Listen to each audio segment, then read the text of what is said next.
Meu filho me expulsou da ceia de Natal na frente de toda a família, dizendo que meu lugar agora era na cozinha com a criadagem. Ele não imaginava que naquela mesma noite eu tomaria uma decisão que mudaria sua vida para sempre. Quando o sol nasceu, 67 mensagens desesperadas já esperavam por mim. Ele implorava, chorava, mas era tarde demais. Mas antes de continuar, confira se você já está inscrito no canal e escreva nos comentários. De onde você está assistindo este vídeo? Adoramos saber até onde nossas histórias estão chegando. Meu nome é Joana Cardoso, tenho 62 anos e passei os últimos 40 construindo do zero uma rede de restaurantes que hoje vale milhões. Comecei vendendo marmitas na porta de fábrica, acordando às 4 da manhã para cozinhar. Meu marido, Antônio, morreu quando meu filho Rodrigo tinha apenas 12 anos. Um infarto fulminante que me deixou sozinha com uma criança e uma montanha de contas para pagar. Nunca me casei de novo. Dediquei cada minuto da minha vida a 2 objetivos: fazer minha empresa crescer e dar ao Rodrigo tudo o que eu nunca tive. As melhores escolas, as melhores roupas, viagens, cursos de idiomas. Ele foi meu projeto, meu orgulho, minha razão de existir. Quando Rodrigo se formou em administração, coloquei-o direto na diretoria da empresa. Ele tinha apenas 24 anos, mas eu acreditava no potencial dele. Afinal, era meu sangue correndo nas veias daquele rapaz. 3 anos atrás, ele se casou com Mariana, uma moça de família rica do Morumbi. Desde o começo, percebi que ela me olhava de cima, como se eu fosse uma intrusa na vida deles. Mas ignorei os sinais. Afinal, meu filho parecia feliz. A noite de 24 de dezembro de 2024 começou como todas as outras ceias de Natal dos últimos anos. Cheguei à casa deles, em Alphaville, carregando sacolas com presentes cuidadosamente escolhidos para cada um. Para Rodrigo, um relógio suíço que custou o equivalente a 3 meses de salário de uma pessoa comum. Para Mariana, um conjunto de joias que ela havia mencionado casualmente semanas atrás. E para minha netinha Sofia, de apenas 2 anos, uma coleção inteira de brinquedos importados. A casa estava decorada de forma impecável. Guirlandas nas portas, uma árvore de Natal gigantesca no hall de entrada, luzes brancas cintilando em cada canto. O cheiro de peru assado invadia o ambiente, misturado com o perfume caro que Mariana sempre usava. Quando toquei a campainha, foi a babá quem abriu a porta. Não, meu filho, não minha nora, uma funcionária. Já deveria ter entendido o recado naquele momento. Entre, dona Joana, eles estão na sala de jantar. Caminhei pelo corredor de piso de mármore, admirando os quadros caros nas paredes, os móveis de design que eu mesma havia ajudado a pagar. Tudo ali tinha um pouco do meu suor, do meu esforço. Mas naquela noite eu me sentia como uma estranha invadindo um território onde não era mais bem-vinda. Na sala de jantar, a mesa estava posta para 10 pessoas. Cristais reluzentes, talheres de prata, guardanapos de linho bordado. Tudo perfeito, tudo calculado. Rodrigo estava de pé, servindo vinho aos convidados. Quando me viu, seu rosto não se iluminou como antes. Houve apenas um aceno rápido de cabeça. Oi, mãe. Chegou cedo. Aquela palavra. Cedo. Como se minha presença fosse um inconveniente, como se eu tivesse atrapalhado algo importante. Mariana estava sentada na cabeceira da mesa, conversando animadamente com pessoas que eu não conhecia. Casais elegantes, todos vestidos como se estivessem indo para um evento de gala. Eu, com meu vestido simples comprado em uma loja de departamento, me senti subitamente deslocada. Mãe, esses são alguns amigos nossos e parceiros de negócios. Achamos que seria bom misturar família com trabalho este ano. Cumprimentei a todos educadamente, mas ninguém pareceu particularmente interessado em me conhecer. Os olhares eram frios, avaliadores. Como se estivessem me medindo e concluindo que eu não estava à altura daquele ambiente. Procurei meu lugar habitual na mesa. Desde que Antônio morreu, eu sempre sentava ao lado de Rodrigo nas celebrações. Era minha posição, meu lugar na família. Mas quando me aproximei da cadeira, Mariana se levantou com um sorriso que não alcançou seus olhos. Joana, na verdade, preparamos um lugar especial para você hoje. Ela apontou para uma cadeira no canto da mesa, quase encostada na parede, longe de qualquer conversa importante. Era o tipo de lugar onde você coloca alguém que precisa estar presente por obrigação, mas que você preferia que não estivesse ali. Especial? Perguntei, sentindo um aperto no peito. É que temos convidados importantes esta noite e precisamos organizar os lugares de acordo com... Bem, você entende. Não entendo. Este sempre foi meu lugar. O silêncio que se seguiu foi constrangedor. Todos os olhares se voltaram para nós. Rodrigo parou de servir vinho e olhou para mim com uma expressão que eu nunca tinha visto antes. Havia frieza ali, e algo mais. Vergonha. Meu próprio filho estava com vergonha de mim. Mãe, não vamos fazer cena. Por favor, sente-se onde Mariana pediu. Cena? Eu estou fazendo cena por querer sentar no meu lugar de sempre? Seu lugar é onde nós decidirmos que é, disse Mariana, a voz baixa mas cortante como uma lâmina. Esta é nossa casa, nossa ceia. Você é convidada aqui, Joana. Convidada. A palavra caiu sobre mim como um balde de água gelada. Convidada. Na casa que eu ajudei a comprar, na ceia paga em parte com o salário generoso que eu pagava ao meu filho, eu era apenas uma convidada indesejada. Olhei para Rodrigo, esperando que ele dissesse algo, que me defendesse, que mostrasse um mínimo de respeito pela mulher que o criou sozinha. Mas ele apenas desviou o olhar e voltou a servir vinho como se nada estivesse acontecendo. Foi então que aconteceu algo que jamais esquecerei. Mariana se aproximou de mim e, com uma mão firme no meu ombro, me guiou até a cadeira no canto. Não foi gentil. Não foi respeitoso. Foi um empurrão disfarçado de orientação, firme o suficiente para me fazer tropeçar levemente. Sente-se aqui e tente não atrapalhar a noite, está bem? Sentei-me naquela cadeira com as pernas trêmulas, sentindo os olhares curiosos dos outros convidados. Alguns pareciam constrangidos, outros claramente entretidos com o drama. E meu filho, meu único filho, simplesmente se sentou na cabeceira oposta e começou a conversar sobre negócios como se nada tivesse acontecido. Durante a ceia, fui praticamente invisível. As conversas giravam em torno de investimentos, viagens internacionais, carros importados. Coisas que aquelas pessoas ricas discutiam como se fossem trivialidades do dia a dia. Eu, que havia construído minha fortuna centavo por centavo, me via reduzida a uma figura insignificante naquele cenário de opulência. Em determinado momento, uma das convidadas me perguntou a que eu me dedicava. Tenho uma rede de restaurantes, respondi, tentando manter a dignidade. Ah, que interessante, ela disse com um sorriso condescendente. Tipo lanchonetes, essas coisas? Antes que eu pudesse responder, Mariana interveio. É um negócio familiar, nada muito sofisticado. Joana começou vendendo marmitas, não é mesmo? A forma como ela disse aquilo, enfatizando a palavra marmitas como se fosse algo sujo, algo vergonhoso, me fez engolir em seco. Meu filho não disse nada. Não corrigiu a esposa. Não defendeu meu trabalho. Simplesmente cortou seu peru e continuou mastigando. Foi naquele momento que algo dentro de mim se quebrou. Não foi apenas a humilhação daquela noite, mas a constatação de que meu filho, aquele menino que eu embalei nos braços, que eu protegi de todo o mal, havia se tornado um estranho. Pior que um estranho. Um ingrato. A sobremesa foi servida e eu mal consegui comer. Estava calculando, pensando, relembrando. Nos últimos 3 anos, desde que Rodrigo assumiu a diretoria executiva da empresa, ele havia feito mudanças significativas.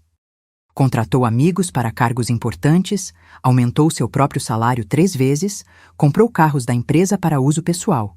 E eu, querendo acreditar que ele estava crescendo profissionalmente, permiti tudo. Mas agora, sentada naquela cadeira de canto, tratada como um estorvo, eu via tudo com claridade cristalina. Meu filho não me amava. Ele amava meu dinheiro, minha empresa, o status que eu proporcionava. Mas eu, A mulher que sacrificou tudo por ele não passava de um peso morto que ele carregava por obrigação. Quando a ceia terminou, me levantei para ir embora. Ninguém tentou me segurar. Mariana me entregou os casacos com um sorriso educado e vazio. Obrigada por vir, Joana. Feliz Natal. Rodrigo nem sequer levantou da cadeira. Apenas acenou de longe. Tchau, mãe. Dirija com cuidado.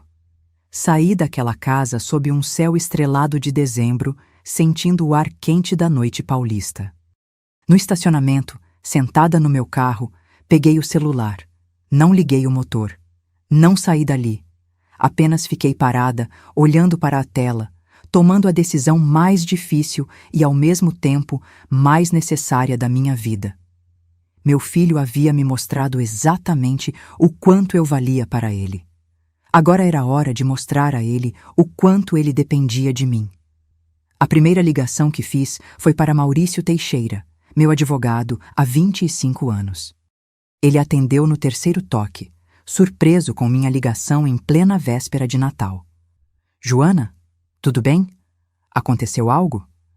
Maurício, preciso que você prepare documentos urgentes. Amanhã de manhã quero tudo pronto. Que tipo de documentos? Quero destituir Rodrigo da diretoria executiva. Quero revogar todas as procurações que ele tem. E quero cancelar o acesso dele às contas da empresa. Houve um silêncio pesado do outro lado da linha. Joana, você tem certeza? É seu filho. É Natal. Exatamente por isso. Ele acabou de me mostrar que o Natal não significa nada para ele quando se trata de me humilhar na frente de estranhos. Quero os documentos prontos às 8 da manhã. Vai precisar de uma reunião extraordinária do conselho. Eu sou a acionista majoritária, Maurício. Eu sou o conselho. Prepare tudo. Desliguei e fiz a segunda ligação, desta vez para Sandra Costa, minha diretora financeira. Uma mulher de confiança que estava comigo desde os tempos das marmitas. Sandra, sei que é tarde, mas preciso de você. Dona Joana, o que houve? Preciso que você congele todas as contas corporativas que Rodrigo tem acesso. Cartões, transferências, tudo. Amanhã cedo, antes que ele acorde. Meu Deus, aconteceu algo grave? Ele me tratou como lixo, Sandra. Na minha frente, na frente de estranhos. Chegou a hora de ele aprender que não se morde a mão que alimenta. Entendido. Vou fazer agora mesmo, remotamente. Os sistemas vão estar bloqueados quando amanhecer. A terceira ligação foi a mais dolorosa. Liguei para Rita, a secretária particular de Rodrigo, uma moça jovem, mas eficiente. Rita, sei que é véspera de Natal, mas preciso de um favor. Dona Joana? Claro, o que precisa? Amanhã cedo, quando você chegar ao escritório, quero que retire todos os pertences pessoais de Rodrigo da sala dele. Coloque tudo em caixas e deixe na recepção. Mas eu não entendo. Ele não é mais diretor executivo. A partir de amanhã, aquela sala terá um novo ocupante. O silêncio dela dizia tudo. Ela estava chocada, mas não questionou. Sabia que quando eu tomava uma decisão, era definitiva. Tem mais uma coisa, Rita. Diga. Deixe um recado na mesa dele antes de embalar tudo. Escreva exatamente isso. Seu lugar é onde eu decidir que é. Você é apenas um funcionário aqui. Funcionário. As palavras de Mariana, devolvidas com juros. Quando desliguei, fiquei sentada no carro por mais alguns minutos, observando a casa iluminada de Rodrigo. Podia ouvir risos vindos de dentro, música, a celebração continuando como se nada tivesse acontecido. Como se eu não tivesse importância alguma. Liguei o motor e dirigi para casa com uma clareza mental que não sentia há anos. Não havia dúvida, não havia culpa. Apenas a certeza absoluta de que estava fazendo o que deveria ter feito muito tempo atrás. Cheguei ao meu apartamento na Avenida Paulista perto de meia-noite. Não conseguia dormir. Liguei o computador e comecei a revisar contratos, documentos societários, balanços financeiros. Precisava entender exatamente a extensão do poder que Rodrigo havia acumulado e como desfazê-lo de forma rápida e eficiente. O que descobri nas horas seguintes me encheu de uma raiva fria e calculada. Rodrigo não apenas havia aumentado seu salário sem minha aprovação formal. Ele havia criado bonificações questionáveis para si mesmo, contratado a empresa de consultoria do sogro para serviços desnecessários, desviado verbas para projetos pessoais disfarçados de investimentos empresariais. Meu filho não era apenas ingrato, ele era desonesto. Às 3 da manhã, encontrei algo particularmente perturbador. Rodrigo havia aberto negociações para vender 40% da empresa para um grupo de investidores estrangeiros, sem me consultar, sem minha autorização. Simplesmente decidiu que podia vender um pedaço do império que eu construí com minhas próprias mãos. Os e-mails estavam todos ali, arquivados em uma pasta que ele provavelmente achava que eu nunca encontraria. Conversas detalhadas sobre valores, prazos, condições. Ele planejava me apresentar o fato consumado, forçando-me a aceitar ou enfrentar uma batalha legal complicada. Mas ele havia esquecido um detalhe fundamental.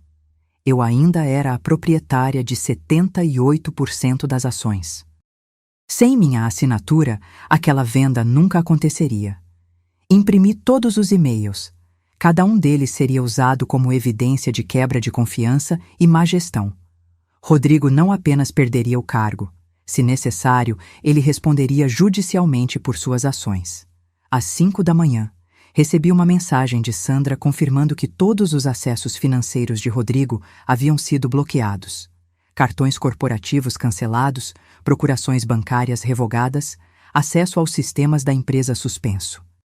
Às 6 da manhã, Maurício me enviou os documentos por e-mail. Tudo pronto, assinado digitalmente, protocolado eletronicamente no sistema de registro comercial. Rodrigo havia deixado de ser diretor executivo durante a madrugada, sem sequer saber. Às 7 da manhã, tomei um banho longo e me vesti com cuidado. Escolhi um terno azul marinho, sapatos de salto, maquiagem impecável. Não ia parecer uma mulher derrotada. Ia parecer exatamente o que era, uma empresária poderosa retomando o controle do que era seu. Às 8 em ponto, meu telefone começou a tocar. Era Rodrigo. Não atendi. Ele ligou de novo. E de novo. E de novo. Desliguei o celular e sorri pela primeira vez em muitas horas. A realidade estava batendo na porta dele, e eu sabia exatamente como ele se sentia naquele momento. Confuso, assustado, sem entender o que estava acontecendo. Exatamente como eu me senti na noite anterior, sentada naquela cadeira de canto, humilhada e descartada. Às 9 da manhã, liguei o celular novamente. Havia 67 mensagens. Chamadas perdidas, mensagens de texto, áudios desesperados. Ouvi alguns deles. Mãe, o que está acontecendo? Meus cartões foram bloqueados. Mãe, a Sandra não responde. Ninguém na empresa responde. Pelo amor de Deus, me liga. Estou desesperado aqui. Não respondi nenhuma. Em vez disso, enviei uma única mensagem de texto, curta e direta. Seu lugar é onde eu decidir que é. Você é apenas um funcionário aqui. Na verdade, nem isso. Está demitido. Desliguei o celular novamente e fui tomar café da manhã com calma. Não havia pressa. Rodrigo teria muito tempo para refletir sobre as consequências de suas ações. Por volta das 10 da manhã, ouvi a campainha do meu apartamento tocar insistentemente. Não precisava olhar pelo olho mágico para saber quem era. O desespero na forma como tocavam a campainha era inconfundível. Abri a porta e lá estava Rodrigo, descabelado, ainda de pijama, os olhos arregalados. Ele deve ter saído de casa correndo, assim que percebeu a gravidade da situação. Mãe, o que você fez? Entrei de volta no apartamento, deixando a porta aberta para que ele entrasse. Não ia ter essa conversa no corredor. Você sabe muito bem o que eu fiz. Ele entrou como um furacão, batendo a porta atrás de si. Você me demitiu? Bloqueou meus acessos? Cancelou tudo sem nem conversar comigo antes? Sentei-me calmamente no sofá, cruzando as pernas. Tinha ensaiado este momento mentalmente durante a madrugada toda. Conversamos ontem à noite, Rodrigo. Ou melhor, você conversou. Deixou bem claro onde está meu lugar na sua vida. Do que você está falando? Do que estou falando? Você me colocou numa cadeira de canto, como se eu fosse uma vergonha.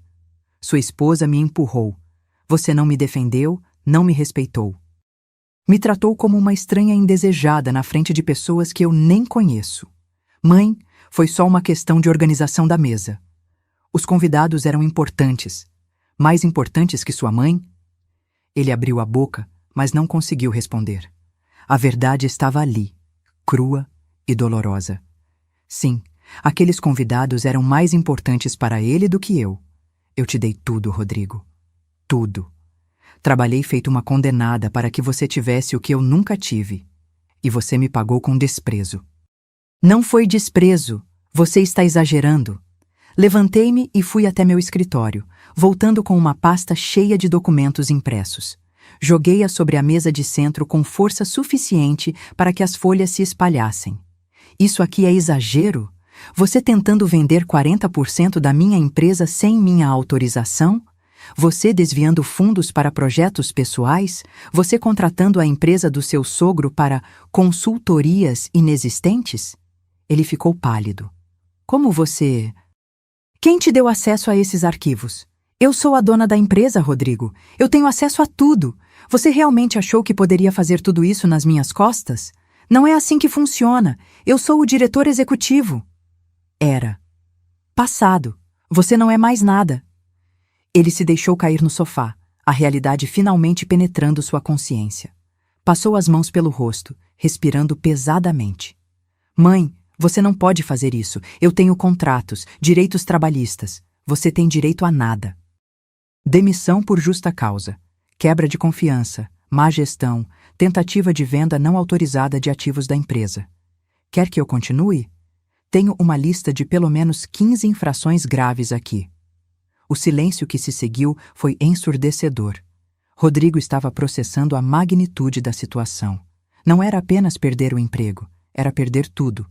O salário de R$50 mil por mês, os carros da empresa, o cartão corporativo ilimitado, o status. E tem mais, continuei, implacável. A casa onde você mora está no meu nome. Foi um presente quando você casou, lembra? Mas no contrato está especificado que é um comodato. Posso revogar quando quiser. Você não faria isso. Olhei nos olhos dele, naqueles mesmos olhos que me olharam com vergonha na noite anterior. Teste-me. Ele se levantou, alterado. Isso é vingança. Você está fazendo isso por causa de ontem. Não é vingança, Rodrigo. É consequência. Você me mostrou como me vê, e eu estou te mostrando como as coisas realmente são. Sem mim, sem meu dinheiro, sem minha empresa, você não é nada. As palavras saíram duras, cortantes, e eu sabia que eram verdadeiras. Rodrigo nunca havia trabalhado um dia sequer fora da minha empresa. Nunca teve que batalhar por nada. Tudo foi entregue de bandeja, e ele achou que tinha direito a tudo sem precisar me respeitar. Mariana vai te processar por isso. Deixe ela tentar. Tenho os melhores advogados do país. Ele ficou parado ali, perdido, sem saber o que fazer ou dizer. Pela primeira vez na vida, meu filho estava enfrentando consequências reais por suas ações. Você tem 72 horas para desocupar a casa, continuei. Depois disso, será despejo forçado. Seus pertences estão no escritório, em caixas. Pode passar lá e buscar. Mãe, e não me ligue mais. Não me procure. Quando você aprender o que é respeito, talvez possamos conversar. Até lá, você está sozinho. Apontei para a porta. Ele me olhou como se estivesse vendo uma estranha. Talvez estivesse. Talvez a mãe que ele conhecia, aquela que cedia a tudo, que perdoava tudo, que se sacrificava por ele sem questionar, realmente tivesse morrido na noite anterior. Rodrigo saiu do meu apartamento cambaleando, derrotado. Fechei a porta e encostei-me nela, respirando fundo. Não havia satisfação naquilo. Apenas uma tristeza profunda misturada com uma estranha sensação de alívio. Passei o resto do dia organizando a transição na empresa. Promovi Sandra a diretora executiva temporária. Ela conhecia o negócio de cabo a rabo e tinha minha confiança absoluta. Marquei reuniões com todos os executivos principais para a próxima semana. deixando claro que havia mudanças estruturais acontecendo. À tarde, recebi uma ligação de Mariana. Atendi, curiosa para ouvir o que ela tinha a dizer. Joana, precisamos conversar civilizadamente sobre isso. Não temos nada para conversar, Mariana. Você está destruindo sua família por causa de um mal-entendido. Mal-entendido? Você me empurrou para uma cadeira de canto e me tratou como empregada na minha própria família. Isso não foi mal-entendido. Você está sendo dramática. Foi apenas uma questão de organização da ceia.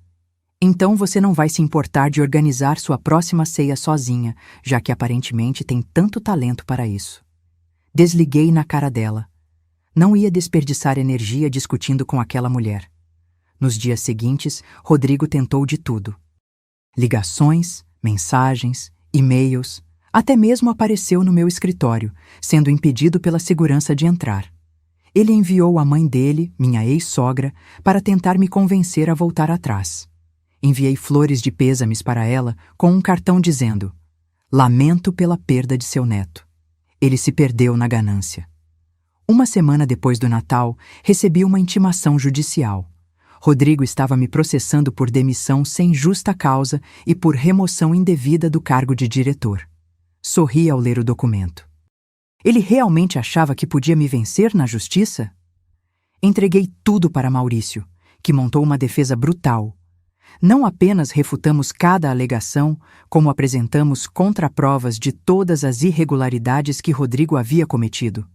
Desvio de verbas, tentativa de venda não autorizada, conflitos de interesse não declarados. O processo dele foi rapidamente arquivado e ele ainda enfrentou uma ação trabalhista da própria empresa por ressarcimento de valores desviados. A casa foi desocupada no prazo. Rodrigo e Mariana se mudaram para um apartamento alugado, bem menor, num bairro menos nobre. Os carros importados foram devolvidos. O estilo de vida luxuoso desabou como um castelo de cartas. 3 meses após aquela fatídica noite de Natal, eu estava no meu escritório revisando relatórios quando Sandra bateu na porta com uma expressão preocupada. "Dona Joana, tem alguém aqui querendo falar com a senhora. Diz que é urgente." "Quem é?" "Uma moça jovem." "Diz que se chama Camila e que é namorada do Rodrigo." Ergui as sobrancelhas, surpresa. Namorada? Rodrigo era casado com Mariana. Ou pelo menos deveria ser. "Mande entrar." A jovem que entrou no meu escritório não tinha mais que 25 anos. Bonita, mas com uma aparência cansada, olhos vermelhos de quem havia chorado recentemente. Ela segurava uma bolsa com as 2 mãos, nervosa. "Senhora Joana, desculpe aparecer assim. Eu sei que a senhora não me conhece. Sente-se, por favor." "Você disse que é namorada do Rodrigo?" Ela assentiu, envergonhada. "Há 2 anos. Ele disse que ia se separar da Mariana, que o casamento era apenas de fachada por causa dos negócios da família dela." Eu acreditei. Claro que acreditou. Rodrigo sempre foi bom com palavras. "Mas não é por isso que vim aqui." Ela respirou fundo, como se estivesse reunindo coragem. "Preciso contar uma coisa que a senhora deveria saber, sobre o que ele andou fazendo. Estou ouvindo."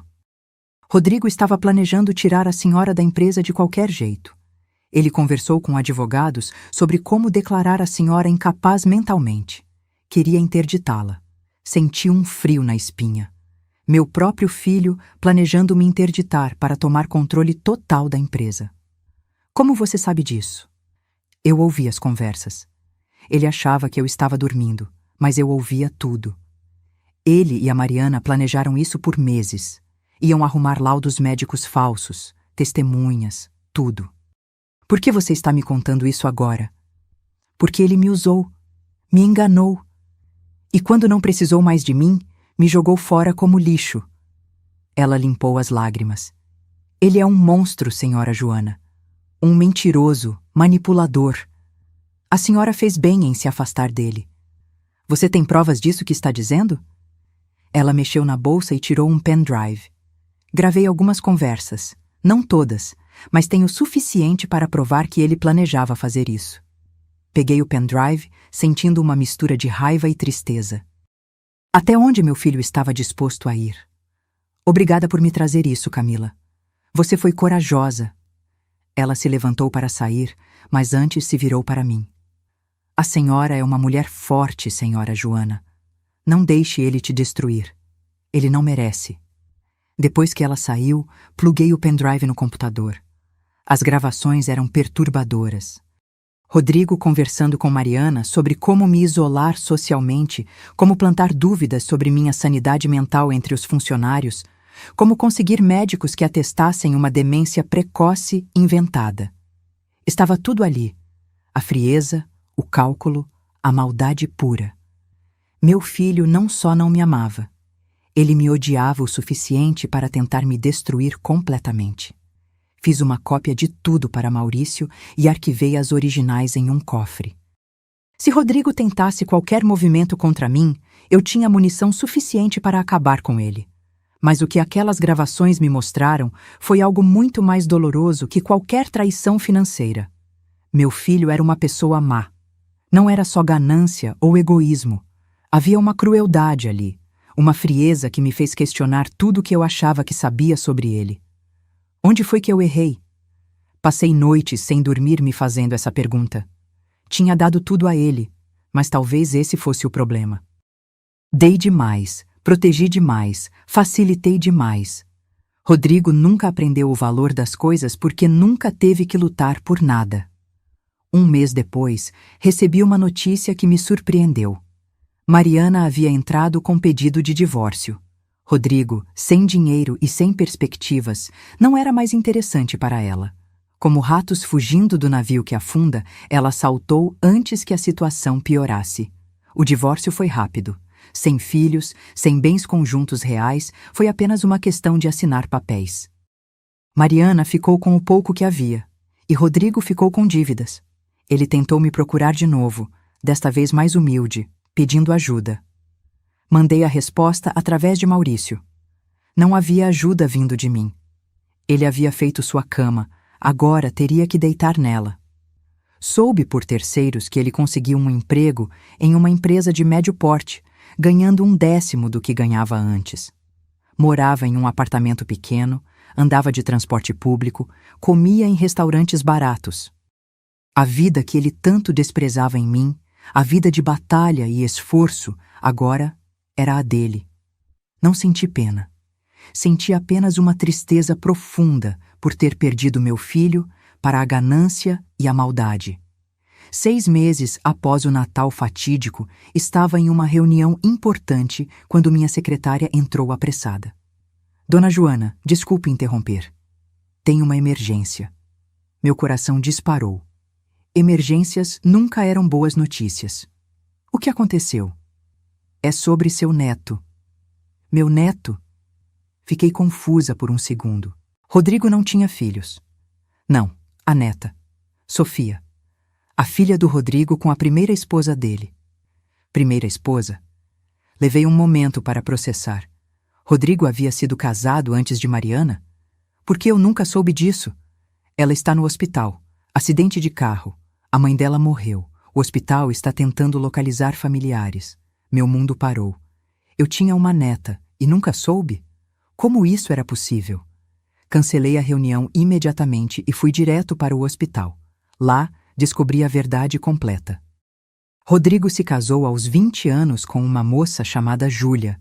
Tiveram uma filha, Sofia, mas ele abandonou as duas quando a menina tinha apenas 1 ano, fugindo para nunca mais pagar pensão ou assumir qualquer responsabilidade. Júlia criou Sofia sozinha, trabalhando em 3 empregos para sustentar a filha. E agora estava morta, vítima de um acidente de trânsito. Sofia, com apenas 12 anos, estava sozinha no mundo. Entrei no quarto do hospital e vi uma menina pequena, magra, com o braço engessado e o rosto machucado. Ela me olhou com olhos assustados. Quem é você? Sentei-me ao lado da cama, sentindo lágrimas queimarem meus olhos. Eu sou sua avó, Sofia. E eu sinto muito. Sinto muito por não ter estado aqui antes. Sofia me olhou com desconfiança e eu não podia culpá-la. Ela não me conhecia, não tinha razão para confiar em mim. Mas havia algo nos olhos dela, uma dor profunda misturada com uma força que me lembrou de mim mesma aos 12 anos, quando perdi minha própria mãe. Minha mãe dizia que eu não tinha avó, que meu pai não tinha família.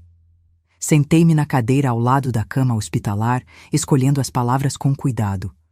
Seu pai mentiu para sua mãe, Sofia, e por isso eu nunca soube que você existia. Se eu soubesse, teria estado ao seu lado desde o primeiro dia. Ela desviou o olhar, fixando-o na janela do quarto. Por que eu deveria acreditar em você? Meu pai mentiu, então por que você seria diferente? A pergunta era justa, incrivelmente madura para uma menina de 12 anos. Você não deveria acreditar em mim. Ainda não, mas vou te mostrar com ações, não com palavras. Nos dias seguintes, descobri a vida que Sofia e Júlia haviam levado.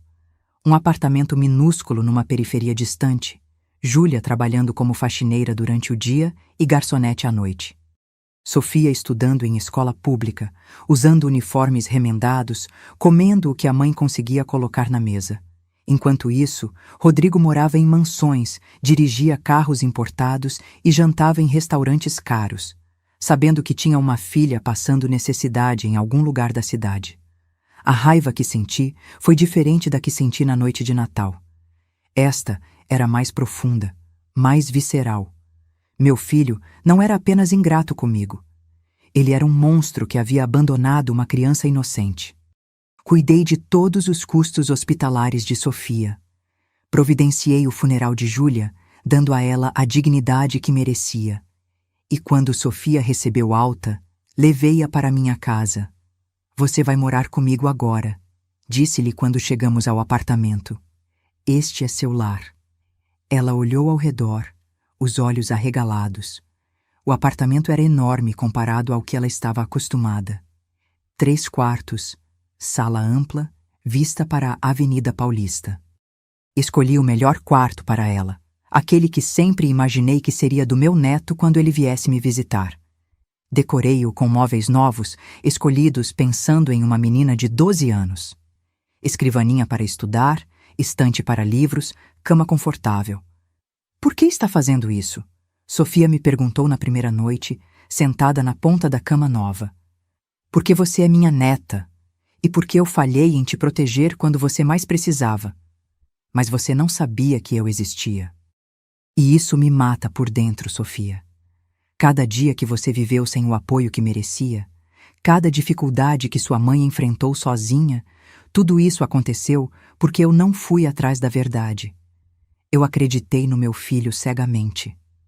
Ela ficou em silêncio, processando. Você já falou com ele? Com meu pai? Não falo com Rodrigo há meses, e não pretendo falar tão cedo. Ele sabe sobre o acidente? Sim. O hospital o localizou também. Ele nem apareceu. A expressão no rosto de Sofia me partiu o coração.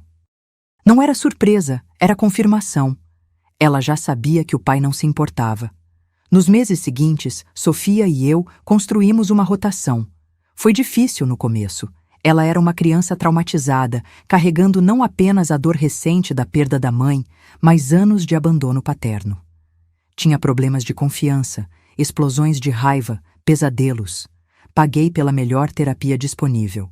Matriculei-a em uma escola particular excelente, mas não das mais elitistas.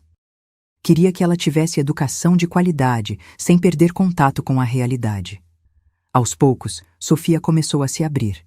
Descobri que ela adorava desenhar, que sonhava em ser arquiteta, que lia vorazmente qualquer livro que caísse em suas mãos, que tinha um senso de humor ácido e inteligente. E descobri que ela me lembrava muito de mim mesma na juventude, determinada, forte, com cicatrizes, mas não derrotada. Uma noite, 4 meses depois que Sofia veio morar comigo, estávamos jantando quando ela fez uma pergunta que me pegou desprevenida. Vó, por que você nunca falou mal do meu pai para mim? Parei de comer, surpresa com a pergunta. Por que eu faria isso? Porque ele fez coisas terríveis. Com você, comigo, com minha mãe. Você tinha todo o direito de falar mal dele. Olhei nos olhos dela, naqueles mesmos olhos castanhos que eram tão parecidos com os meus. Sofia, seu pai já fez mal o suficiente. Eu não vou adicionar mais dor à sua vida falando mal dele. Você vai formar sua própria opinião sobre ele baseada nas ações dele, não nas minhas palavras. Ela assentiu lentamente. Eu já formei minha opinião. Ele é um covarde que abandonou a mãe e a filha. Não discordei. Era a verdade. Alguns dias depois, Rodrigo finalmente apareceu. Tocou a campainha no meio da tarde de um sábado. Quando abri a porta, levei um susto. Ele estava irreconhecível. Magro, com olheiras profundas, roupas simples e amarrotadas. A vida havia cobrado seu preço. Mãe, preciso falar com você. Sobre o quê? Sobre Sofia. Ouvi dizer que ela está morando aqui. E daí? Ela é minha filha. Tenho direitos. Comecei a fechar a porta na cara dele. Espera! Por favor. A voz de Sofia veio de dentro do apartamento. Deixa ele entrar, vó. Olhei para trás e vi minha neta em pé no corredor, os braços cruzados, a expressão firme. Você tem certeza? Tenho. Quero ouvir o que ele tem a dizer. Abri a porta e deixei Rodrigo entrar. Ele olhou ao redor do apartamento, depois fixou os olhos em Sofia. Pude ver o choque no rosto dele. A última vez que a viu, ela era um bebê. Agora era uma pré-adolescente. Sofia. Oi, pai. A voz dela era fria como gelo. Você está bem? Ouvi sobre o acidente e não apareceu. Sofia completou. O hospital te ligou várias vezes. Você nunca veio. Ele baixou a cabeça.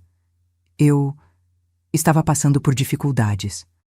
Não estava em condições de aparecer para sua filha que acabou de perder a mãe? Sofia deu um passo à frente. O que você quer aqui? Quero ter contato contigo. Quero fazer parte da sua vida. Você teve 12 anos para fazer parte da minha vida. Onde você estava quando a gente não tinha o que comer? Quando minha mãe trabalhava até de madrugada para pagar o aluguel? Onde você estava, pai? Rodrigo não tinha resposta. Olhou para mim, como se esperasse que eu interviesse, que o salvasse dessa situação desconfortável. Mas não disse nada. Sofia merecia esse momento. Eu estava confuso, Sofia. Jovem demais. Não sabia como ser pai. Então não tente ser agora. A voz dela tremeu ligeiramente, mas permaneceu firme. Você escolheu me abandonar. Agora eu escolho não ter você na minha vida. O silêncio que se seguiu foi denso. Rodrigo parecia ter encolhido, como se as palavras de Sofia o tivessem fisicamente diminuído. Ele abriu a boca várias vezes, tentando encontrar algo para dizer, mas nada saía. Por favor, Sofia. Eu mudei. Não sou mais aquela pessoa. Sofia riu, mas não havia humor naquele som. Mudou? Ou está desesperado? Porque pela cara da avó quando abriu a porta, você não apareceu aqui nos últimos meses. Só veio agora porque descobriu que eu estou morando aqui, com dinheiro e conforto. A acusação era dura, mas verdadeira. Pude ver no rosto de Rodrigo que ela havia acertado em cheio. Não é assim. Então como é? Sofia cruzou os braços. Explica para mim, pai. Explica por que você sumiu quando eu nasci. Por que nunca pagou pensão. Por que minha mãe teve que trabalhar feito escrava enquanto você morava em mansão. Ele olhou para mim desesperado. Mãe, ajuda aqui. Olhei para meu filho, aquele homem que eu não reconhecia mais, e senti apenas vazio. Não posso ajudar, Rodrigo. Desta vez não. Sofia está perguntando coisas que só você pode responder. Ele se deixou cair no sofá, a cabeça entre as mãos. Eu fui um covarde. Pronto, é isso que vocês querem ouvir? Eu tinha 20 anos, não estava preparado para ser pai. Quando Júlia engravidou, eu entrei em pânico. Achei que seria mais fácil simplesmente desaparecer. E foi? Sofia perguntou, a voz quebrando. Foi mais fácil para você? Foi infernal, ele admitiu. Mas eu era jovem, egoísta, achava que podia simplesmente seguir em frente e esquecer. E por um tempo funcionou. Casei de novo, construí uma vida nova. Mas tem noites que eu acordo pensando em você. Sofia limpou as lágrimas que começavam a escorrer. Que conveniente pensar em mim de noite, quando está tudo tranquilo e silencioso. Eu pensei em você todos os dias da minha vida, me perguntando por que meu pai não me queria. As palavras dela eram como facas, e vi cada uma delas cravar em Rodrigo. Mas ele merecia aquela dor. Cada segundo dela. Eu te queria, Sofia. Eu só não sabia como. Não, ela interrompeu.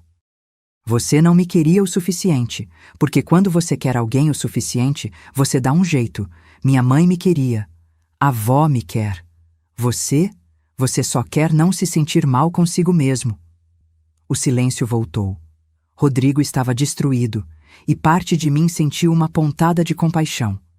Mas era uma parte muito pequena, sufocada pelo peso de todas as suas escolhas erradas. O que você quer de mim? Sofia perguntou finalmente. Quer que eu diga que está tudo bem? Que eu te perdoo? Não espero perdão. Só queria uma chance. De conhecer você. De tentar compensar. Você não pode compensar 12 anos de ausência com algumas visitas agora. Eu sei. Mas posso tentar não deixar que sejam 13, 14, 15 anos. Sofia olhou para mim, procurando orientação. Dei de ombros suavemente. Esta era a decisão dela. Pode vir me visitar, ela disse finalmente. Uma vez por semana. Mas se você falhar uma única vez, acabou. E não espera que eu seja carinhosa ou que te chame de pai como se nada tivesse acontecido. Rodrigo assentiu rapidamente. Qualquer coisa que você quiser. Obrigado, Sofia. E tem outra coisa. Você vai pedir desculpas para a avó. De verdade, pelo que fez com ela. Ele se virou para mim, e pela primeira vez em muito tempo, vi algo genuíno em seus olhos. Vergonha verdadeira. Mãe, eu sinto muito. Muito mesmo.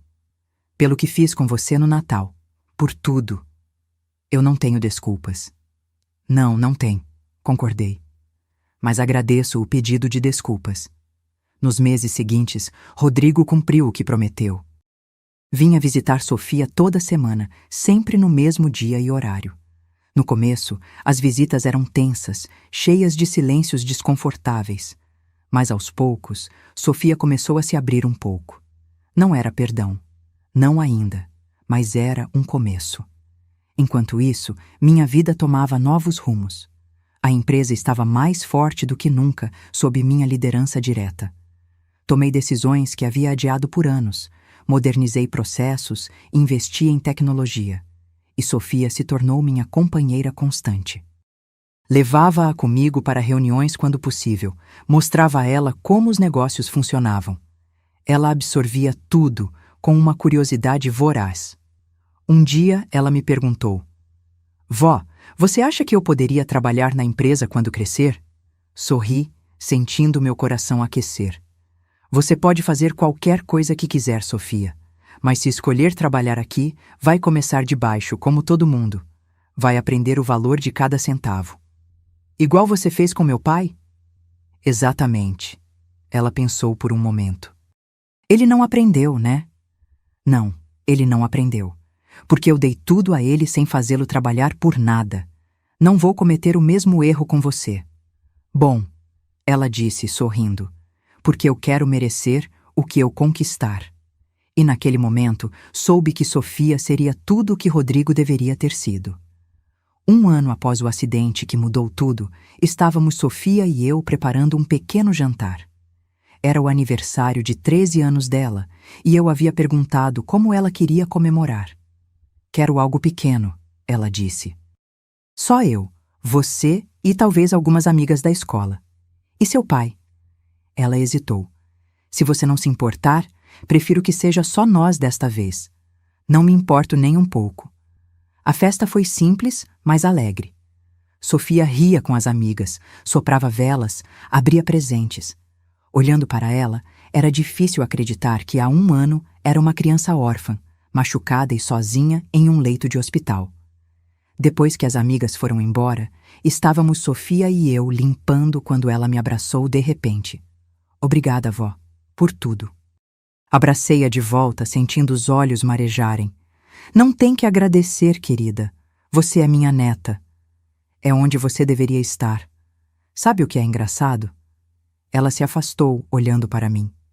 Minha mãe sempre dizia que tudo acontece por uma razão.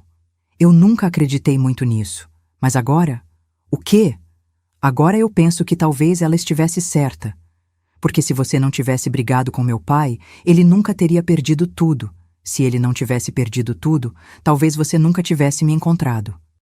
É uma forma estranha de ver as coisas. Eu sei. Mas não consigo lamentar o que aconteceu, sabe? Porque me trouxe até você. As palavras dela me tocaram profundamente. De todo o sofrimento, de toda a dor e traição, algo bom havia surgido. Eu havia encontrado uma neta que não sabia que existia, e ela havia encontrado uma família que merecia. O segundo Natal, após a grande ruptura, se aproximava. E desta vez, a atmosfera era completamente diferente. Sofia e eu decoramos o apartamento juntas, rindo enquanto pendurávamos enfeites e desembaraçávamos luzinhas. Vó, você realmente não sabe fazer guirlanda? Sofia riu quando viu minha tentativa desajeitada. Nos últimos anos sempre tive decoradores fazendo isso. Bem, agora você tem eu. E eu aprendi com minha mãe, que fazia as mais lindas guirlandas com material reciclado. Ensina? E ela ensinou. Passamos uma tarde inteira fazendo guirlandas com papel, fitas e o que encontramos pela casa.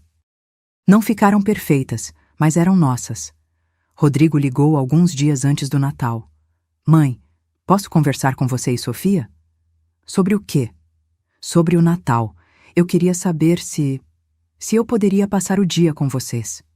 Olhei para Sofia, que estava fazendo o dever de casa na mesa da sala. Ela tinha ouvido a conversa e fez uma careta. Vó, não quero passar o Natal com ele. Segurei o telefone contra o peito. Sofia não quer, Rodrigo. Por favor. Só algumas horas. Eu juro que me comporto. Não é questão de comportamento. É questão de ela não se sentir confortável. Ouvi-o respirar fundo do outro lado da linha. Mãe, eu sei que estraguei tudo. Sei que não mereço nada. Mas são as festas de fim de ano e eu estou sozinho. Completamente sozinho.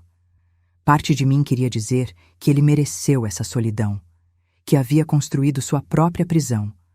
Mas outra parte, aquela que ainda se lembrava do menino de 12 anos, chorando no meu colo depois que o pai morreu, sentiu uma pontada de pena. Vou pensar. Não prometo nada. Desliguei e fui sentar ao lado de Sofia. Você ouviu. Ouvi. A voz dela era baixa. Eu sei que você quer que eu dê uma chance para ele. Eu não quero nada. A decisão é sua. Ela largou a caneta e virou-se para mim. Sabe o que eu fico pensando? Ele fez coisas horríveis. Com você, comigo, com minha mãe. Mas ele também está sozinho. E ninguém merece estar completamente sozinho no Natal. Você é muito mais generosa que eu. Ou muito mais boba, ela disse com um sorriso triste. Mas ele é meu pai. E por pior que seja, parte de mim ainda quer acreditar que ele pode mudar. Então ele pode vir? Ela assentiu. Pode. Mas se ele disser ou fizer alguma coisa que deixe você chateada, ele sai na hora. Combinado. Quando Rodrigo chegou na véspera de Natal, trazia apenas um pequeno embrulho. Nada comparado aos presentes extravagantes de antes, mas havia algo genuíno em sua simplicidade. Entrou no apartamento com cautela, como se estivesse pisando em terreno minado. Obrigado por me deixarem vir. Não nos agradeça ainda, disse Sofia. Você ainda pode ser expulso. Ele sorriu nervoso. Vou me comportar. Prometo. O jantar foi estranho. Não desconfortável, mas definitivamente não natural. Havia pausas longas nas conversas, tópicos que evitávamos cuidadosamente, tensões não ditas flutuando no ar. Mas havia também momentos genuínos. Quando Rodrigo perguntou sobre a escola de Sofia, e realmente ouviu sua resposta. Quando riu de uma piada que ela fez. Quando me perguntou sobre a empresa sem segundas intenções. Depois do jantar, enquanto Sofia estava no quarto, Rodrigo e eu ficamos sozinhos na sala. Mãe, obrigado, de verdade. Não me agradeça. Agradeça sua filha. Foi decisão dela. Eu sei. Ela é incrível. Muito melhor do que eu mereço. Nisso concordamos. Ele sorriu tristamente. Você não facilita, né? Por que eu facilitaria? Você destruiu nossa família, Rodrigo. Você me humilhou, planejou me interditar, abandonou sua própria filha. Por que eu deveria facilitar qualquer coisa para você? Você não deveria. Ele olhou para as próprias mãos. Eu só queria que você soubesse que eu sei disso. Sei de tudo que fiz. E carrego isso todos os dias. E deveria. Vou carregar pelo resto da vida. Mas estou tentando ser melhor. Para Sofia, para mim mesmo. Olhei para meu filho. Realmente olhei. Vi as rugas novas ao redor dos olhos, os fios brancos começando a aparecer. Ele não era mais o rapaz arrogante de um ano atrás. A vida havia batido nele, forte e repetidamente. Você tem um longo caminho pela frente. Eu sei, mas pela primeira vez estou disposto a percorrê-lo. Quando ele foi embora naquela noite, Sofia me perguntou: Você acha que ele pode realmente mudar? Pensei cuidadosamente antes de responder. Eu acho que as pessoas podem mudar, sim. Mas leva tempo, e requer que elas realmente queiram mudar, não apenas por conveniência. Você já perdoou ele? Não. E talvez nunca perdoe completamente. Mas estou aprendendo a conviver com o que aconteceu. É o suficiente? Por enquanto, é. Os meses seguintes trouxeram uma rotina inesperada. Rodrigo continuou suas visitas semanais a Sofia. Conseguiu uma promoção no trabalho. Começou a pagar pensão retroativa, mesmo não sendo legalmente obrigado. Não eram grandes gestos. Eram pequenas ações consistentes. E aos poucos, Sofia começou a confiar nele um pouco mais. Eu permaneci distante, educada quando necessário, mas sem calor. A ferida que ele havia aberto era profunda demais para cicatrizar rápido. 2 anos após aquela fatídica noite de Natal, eu estava no meu escritório quando Sofia entrou, agitada, segurando um envelope. Vó, chegou! Ela gritou, pulando de alegria. O que chegou? Minha carta de aceitação. Fui aceita na faculdade de arquitetura. Levantei-me e a abracei, sentindo meu coração transbordar de orgulho. Eu sabia que você conseguiria. E tem mais. Eles ofereceram bolsa parcial por desempenho acadêmico. Sofia havia insistido em tentar as bolsas, mesmo eu dizendo que poderia pagar a faculdade inteira. Ela queria merecer seu lugar. Estou tão orgulhosa de você. Ela me abraçou forte. Nada disso seria possível sem você, vó. Nada. Naquela noite, fizemos um jantar comemorativo. Rodrigo foi convidado e chegou com flores e um pequeno presente para Sofia, um kit profissional de desenho. Parabéns, filha, você é incrível. Sofia o abraçou e pela primeira vez vi um abraço genuíno entre eles. Não era como deveria ter sido se ele nunca a tivesse abandonado, mas era real. Durante o jantar, Rodrigo me olhou e disse algo inesperado. Mãe, queria te pedir desculpas. Oficialmente. Você já pediu. Não, não assim. Não do jeito que deveria. Ele se levantou. Joana Cardoso, você é a mulher mais forte que eu conheço. Você construiu um império do zero, criou um filho sozinha.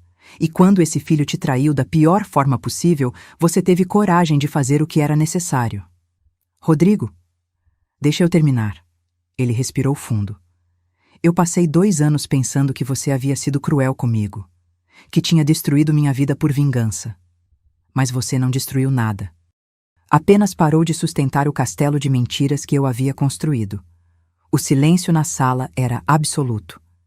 Você me ensinou a lição mais importante da minha vida, que respeito não se exige, se conquista. E eu passei os últimos 2 anos tentando conquistar o seu respeito de volta, mesmo sabendo que talvez nunca consiga. Lágrimas escorriam pelo rosto dele.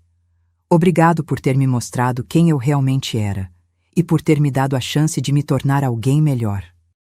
Olhei para meu filho, aquele homem quebrado e remendado, e senti algo que não sentia há muito tempo. Não era perdão completo, não ainda, mas era um começo. Você ainda tem um longo caminho, Rodrigo. Eu sei. E vou percorrê-lo, um dia de cada vez. Sofia limpou as próprias lágrimas. Grupo abraço? E nós três nos abraçamos ali, na sala de jantar, uma família imperfeita, mas tentando. Não éramos mais quem éramos antes daquela noite de Natal. Rodrigo havia perdido sua arrogância e privilégios. Eu havia perdido minhas ilusões sobre meu filho. Sofia havia perdido sua mãe. Mas havíamos ganhado algo também: humildade, honestidade e uma segunda chance de fazer as coisas direito. 2 anos após ser empurrada para uma cadeira de canto e humilhada na frente de estranhos, eu estava aqui, mais forte, mais sábia, com uma neta maravilhosa ao meu lado e um filho que finalmente estava aprendendo o que significava ser homem de verdade. As consequências que impus naquela noite mudaram tudo.